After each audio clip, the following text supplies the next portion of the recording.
My name is Richard Reeves. I'm a Senior Fellow here in Economic Studies at the Brookings Institution, and I'm Director of the Future of the Middle Class Initiative. This event is co-sponsored by the Future of the Middle Class Initiative and by the Centre on Regulation and Markets, which is led by my colleague Adam Looney, who you'll be hearing from later. A special thanks to all of you who are physically in the room, who've made the effort to come. I hope you're enjoying our famous coffee and cookies, but I'm aware that there are lots of people watching online. At last count, it was in the hundreds. And so I also do want to thank those who are joining us online as well. If you would like to join in the social media celebration of this event, the relevant hashtag is, and I use celebration advisedly, I mean correctly, it will be a celebration, hashtag housing regs. My job is simply to introduce the event at this point, give you a sense of what's to come, and then I'll be handing over to my colleagues. So first of all, you're going to be hearing from Jenny Schutz, who is a Rubenstein Fellow in the Metropolitan Policy Program here at Brookings. She is also spending some time now working on the Future of the Middle Class Initiative on issues facing middle-class families in terms of housing. She has a new report out just yesterday, which she'll be providing a summary of. We'll then hear from our keynote speaker, California State Senator Scott Wiener. Following his presentation, there will be a chance for Q&A, which I will moderate. And then we're going to transition to two expert panels, one focused on land use and regulation, which will be moderated by Jenny. And then the second one, which will be more focused on taxation and how tax affects the housing market, which will be moderated by Adam Looney. As the director of the new project on the middle class, one of the things I've struggled with is defining the middle class. I'm also a recovering Brit, so we're obsessed with class where I come from. And it's been a struggle, frankly.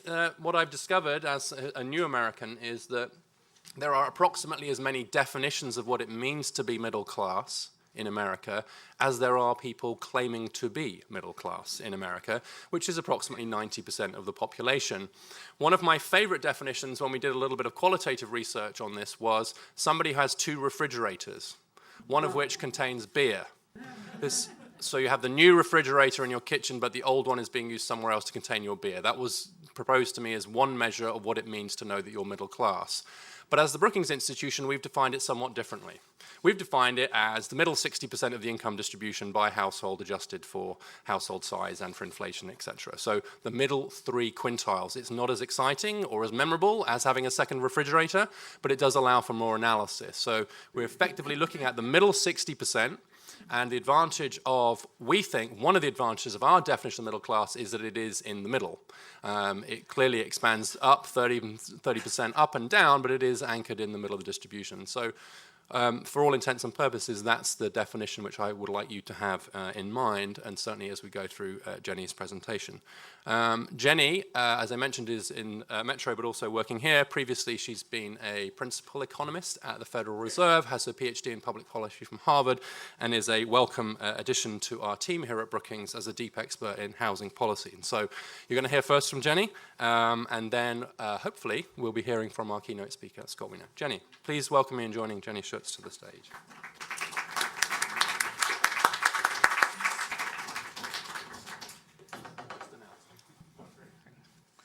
So now that I know I actually have somebody to follow me, so I have an incentive to finish so you can hear the main attraction of the day.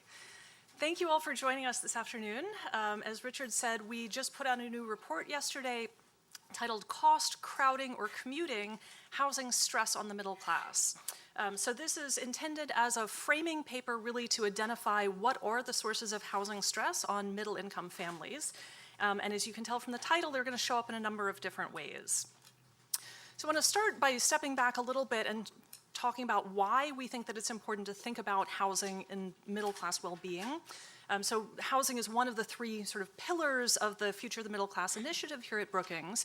And we think that it's important to consider how housing impacts well-being. It matters quite a bit for individuals, for families, and for communities.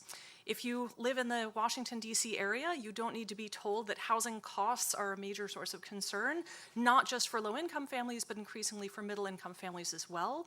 Since we have emerged from the Great Recession, housing costs have been rising generally faster than incomes in most large metropolitan areas. So that's put a certain amount of stress on families. We know that housing is really important for individual well-being for a number of reasons. So first of all, housing is the largest single expense in most households' monthly budget, around a third of their income. That's roughly twice what households spend on, say, food or transportation. So it's a really significant expense for most households. We also know that having a safe, decent quality house and a stable residential environment is important for pretty much everything else that we do. It enables you to get up in the morning and go to work or to school, to be productive, to engage in social life. Where you live determines your access to lots of other things that are place-based. How close are you to jobs? What's the quality of the local public school? Are you in a neighborhood with amenities, with grocery stores and parks and a safe and healthy environment? And finally, for most middle-income families, the equity that they develop through homeownership from paying down a mortgage over time is by far the largest financial asset that they have. So this has really big implications, for instance, for retirement security, for the ability to borrow against housing to pay to send your kids to college. So for all these reasons, we should be concerned about how well households are doing with respect to housing. But it turns out that measuring the degree of stress created by housing is fairly complicated. So typically, indicators of stress on low-income families has focused on how much money are they spending on their rent or their mortgage. So we tend to measure this as a share of monthly income that goes towards housing costs. HUD has established a standard that households spending more than 30% of their monthly income on housing are what they call cost-burdened or indicative of financial stress. For middle-income families, we're going to see that there are a number of ways that they adjust their consumption of housing so they're not spending an excess amount, but we may still be concerned about their well-being.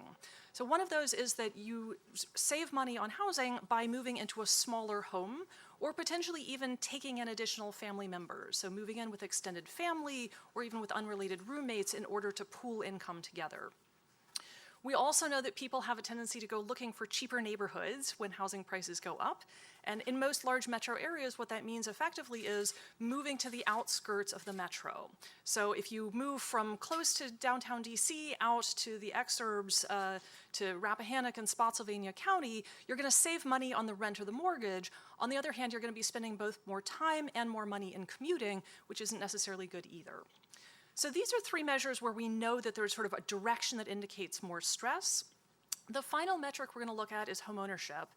And that's not necessarily that homeownership is better than renting in all circumstances, but we do know that owning a house, and particularly if you have a fixed rate mortgage, this provides some insurance against housing costs rising faster than income. So renters are much more vulnerable to costs rising and not being able to meet that. We have also made a number of policy decisions as a country to subsidize homeowners over renters. You'll hear more about that in the second panel this afternoon. And because we're providing special financial benefits to homeowners, we want to be wary of thinking about who's excluded from those subsidies and those benefits. So I'm going to look at these four metrics of housing stress or well-being. And we're going to focus particularly on differences by income, by household type, by race and geography, so that we can think a little bit more about how to tailor policies to meet the sources of stress and the populations who are experiencing stress the most. Give you a quick preview of the key results here. It turns out that most middle-income families don't have a housing affordability problem measured by our standard definition of spending too much of their income on housing. But there are particular kinds of stresses on certain groups. Lower middle-income households are facing direct financial stress to cover housing costs. Families with children are more likely to be crowded, consume not enough space per person. Households living in very expensive metropolitan areas are more likely to have very long commutes. And we see persistent homeownership gaps for younger households, non-white households, and people living in expensive metropolitan areas. So I'll walk through the data behind each of those. As Richard said, we at the Future of the Middle Class Project define middle-income families as the three middle-income quintiles. So what I've done for this analysis is separate households into 5 income buckets. The 3 middle ones, from the orange through the dark blue, are the ones we're mostly going to focus on. This shows you both the poorest 20% and the richest 20% for comparison. So this graph is showing just the standard measure of affordability, how much of income are households spending on housing costs. We have both renters and owners, and it turns out these numbers are quite similar for both of them. So if we look at the orange bar, this is our lower middle income households, and we can see that they are spending more than HUD's recommended 30%. They're actually spending close to 40% of their income on housing costs, so that would suggest there's some financial stress. Once you get into the third and fourth income quintiles, it doesn't look like there's direct financial stress. You can notice, of course, from the bar on the far left, poor families are really stressed over housing costs, right? We've known this for a long time. For poor families, there's an enormous gap between what they earn and the market rate cost of housing. So if we focus just on these three middle income quintiles, what I'm showing you now is breaking them out into how expensive the metropolitan area is where they live. So we want to think about rank ordering metro areas from the cheapest, which is on the left-hand side, all the way through the most expensive. Not surprisingly, if you live in a metro area where housing is relatively more expensive, you have to spend more of your income on housing. So the lower middle income households in the most expensive metro areas are spending well over 40% of their income. Lower middle income households in the cheapest metro areas are a little bit over 30%, but not nearly as stressed. If we move to the second metric of housing well-being, this is looking at how much space families have per person. So this is, again, the three middle income quintiles and showing broken out from low-cost metro areas to high-cost metro areas. The top bar here is showing you the average number of persons per bedroom. So HUD defines crowded households as those that have more than 2 people per bedroom.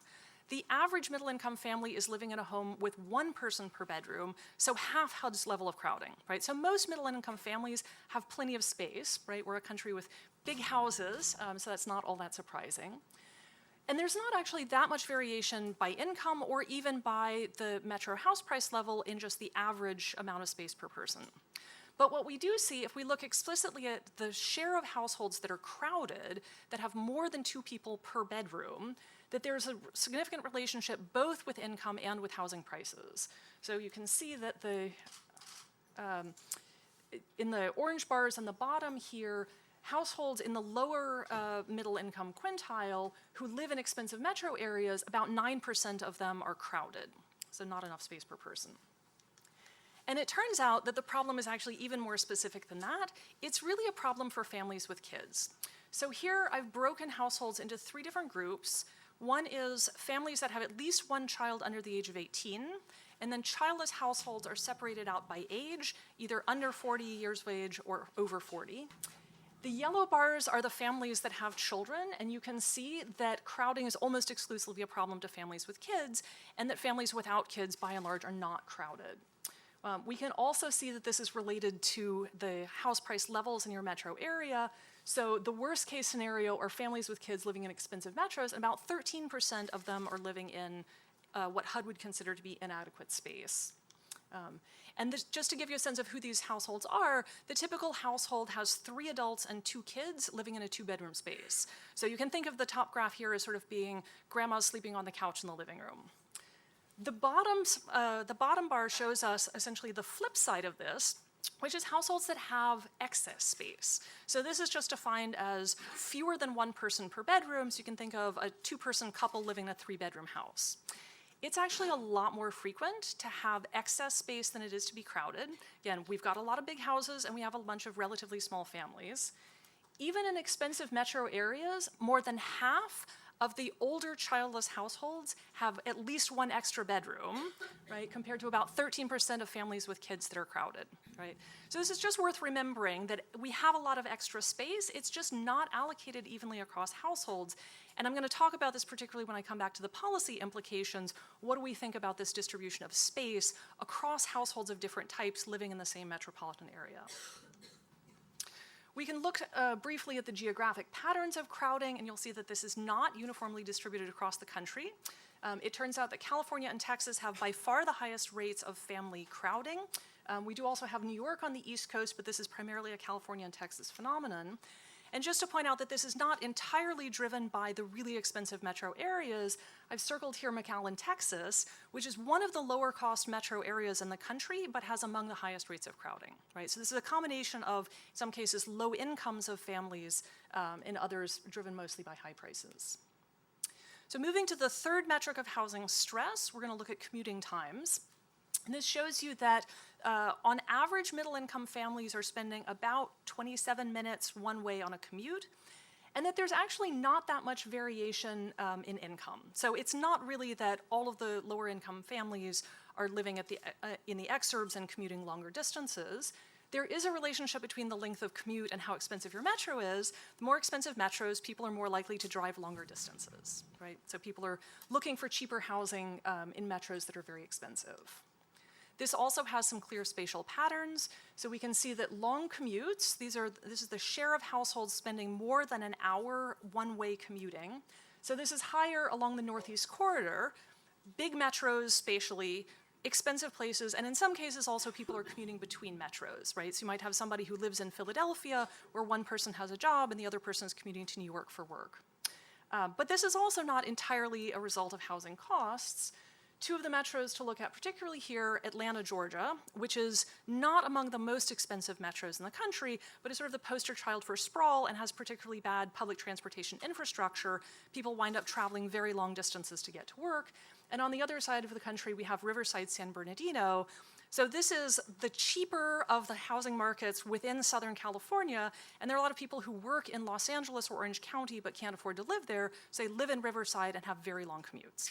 And I'm told by my colleagues who study environmental economics that commuting long distances is bad for the environment, so maybe that's something we want to do a little less of.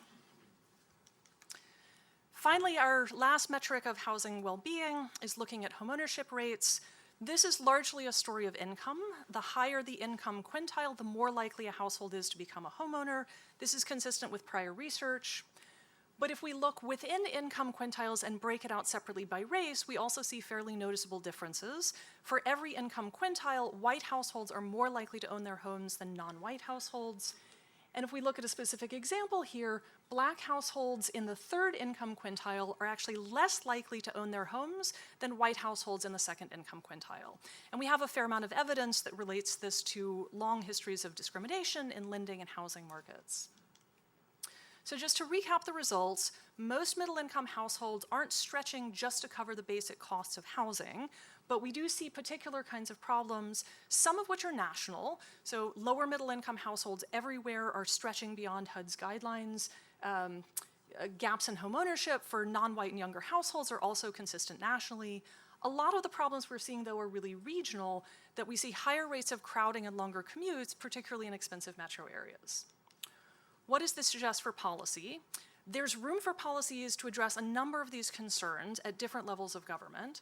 So for lower middle income households, we might think about things that can either increase incomes just a little bit, say expansions of the EITC, or maybe decrease housing costs a little. And I'll just point out that for lower middle income households in the least expensive metros, the affordability gap is about $100 a month. So we're not talking about a huge amount of difference. And this is helpful to think about, for instance, policies like making homes more energy efficient, saving some money on utilities could actually do quite a lot of the work to carry the difference between this affordability gap. Because we have these persistent gaps in homeownership by age, by race, by geography, it's also worth thinking about whether there's a role for greater financial stability and support for renters. There's some really interesting conversations going on around the country about providing better tenant protections, protections against eviction without cause. It would also be useful to think about, both for homeowners and for renters, channels of savings and wealth building that aren't tied to homeownership so that people aren't entirely dependent on the wealth they build through their house. And then finally, a lot of the problems really are about states and local governments that haven't built enough housing. So the expensive metros have not been building enough housing to keep up with population growth and job growth. And so ultimately, the only way to fix that is for those states and local governments to build more housing.